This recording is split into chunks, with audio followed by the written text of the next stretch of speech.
ज्ञानी के पास सिर्फ 1 बीघा बंजर जमीन थी। गांव का साहूकार लाला धनीराम उस जमीन पर कब्जा करना चाहता था, क्योंकि ज्ञानी ने उससे कुछ कर्ज लिया था। कर्ज चुकाने की आखिरी रात थी और ज्ञानी के पास फूटी कौड़ी नहीं थी। निराश ज्ञानी रात के अंधेरे में भी अपने खेत में आखिरी उम्मीद के साथ हल चला रहा था। अचानक उसका हल जमीन के अंदर किसी लोहे की चीज से टकराया। अरे, इस सूखी जमीन में यह कैसी आवाज? कहीं कोई बड़ा पत्थर तो नहीं? अगर हल टूट गया तो लाला कल मेरी जमीन छीन लेगा। ज्ञानी हाथों से मिट्टी हटाने लगता है।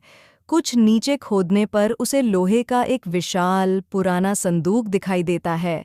संदूक पर एक अजीब सा ताला लटका हुआ है, जो सदियों पुराना लग रहा है। ये ये तो कोई खजाना लगता है। हे भगवान, मेरी किस्मत बदलने वाले हो क्या? ज्ञानी ताले पर जोर से फावड़ा मारता है। ताला टूट जाता है। जैसे ही वह संदूक खोलता है, उसकी आंखें फटी की फटी रह जाती हैं। संदूक के अंदर सोने के चमचमाते सिक्के, हीरे जवाहरात और एक सोने की मूर्ति रखी हुई थी। ज्ञानी भारी संदूक को किसी तरह घसीटकर अपनी झोपड़ी में लाता है। दरवाज़ा अंदर से बंद करके वह अपनी पत्नी राधा को जगाता है। क्या हुआ जी? इतनी रात को आप हाँफ क्यों रहे हैं? और यह बड़ा सा संदूक क्या है?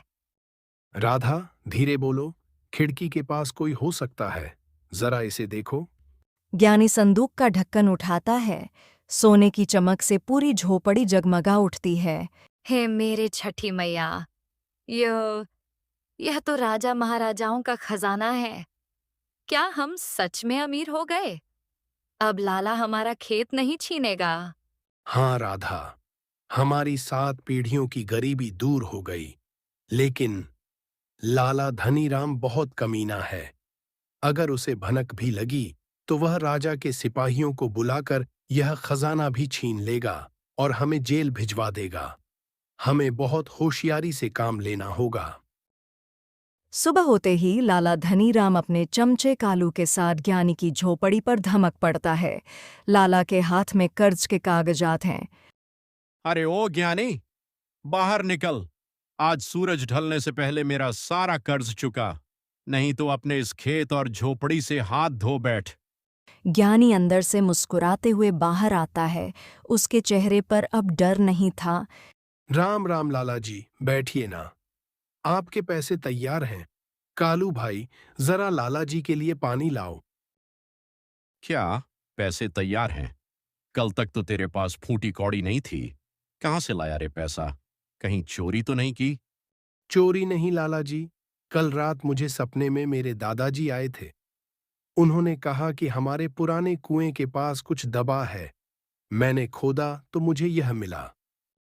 लाला सोने का सिक्का देखकर भौंचक्का रह जाता है। वह उसे दांत से चबाकर चेक करता है। शुद्ध सोना। लाला के मन में लालच जाग उठता है। इसका मतलब इस रामू के खेत में और भी सोना छुपा है। मुझे यह पूरी जमीन हड़पनी होगी। अरे ज्ञानी भाई, यह सिक्का तो बहुत कीमती है। तेरा सारा कर्ज माफ।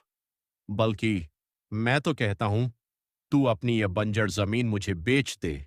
मैं इसके बदले तुझे गांव में एक बड़ा पक्का मकान और 5 लाख रुपए नकद दूंगा। मालिक, आप इस बंजर जमीन के लिए 5 लाख दे रहे हो? आप पागल हो गए क्या? चुप रह बेवकूफ। इस जमीन के नीचे करोड़ों का खजाना है। 5 लाख तो कुछ भी नहीं है। ज्ञानी समझ गया था कि लाला उसके पूरे खेत को खजाने के लालच में खोदना चाहता है। रामू ने चालाकी से काम लिया। उसने खजाना पहले ही रात को निकालकर सुरक्षित जगह छुपा दिया था। ठीक है लाला जी, अगर आप इतनी बड़ी रकम दे रहे हैं तो मैं जमीन के कागजात पर अंगूठा लगाने को तैयार हूं। कागजात बन गए। ज्ञानी को 5 लाख रुपए और एक नया घर मिल गया। लाला धनीराम ने खुशी खुशी ज्ञानी का खेत ले लिया। अगले ही दिन लाला ने 20 मजदूर बुलाए और पूरे खेत को खोदना शुरू कर दिया। 2 दिन बाद खेत में 50 फीट गहरा गड्ढा हो चुका था, लेकिन मिट्टी और पत्थरों के अलावा कुछ नहीं मिला। लाला खुद फावड़ा लेकर हाँफ रहा था। कहाँ है सोना? कहाँ है खजाना? कालू, कुछ मिला क्या?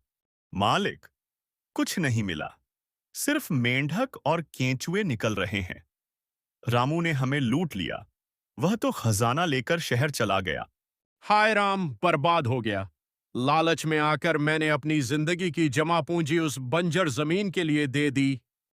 ज्ञानी और राधा शहर चले गए। वहां ज्ञानी ने एक बड़ा व्यापार शुरू किया, लेकिन वह अपनी गरीबी को नहीं भूला।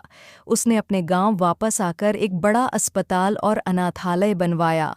एक दिन ज्ञानी अपनी बड़ी कार से गांव आया। उसने देखा कि लाला धनीराम अब रास्ते पर बैठकर भीख मांग रहा था, क्योंकि लालच में उसने अपना सब कुछ खो दिया था।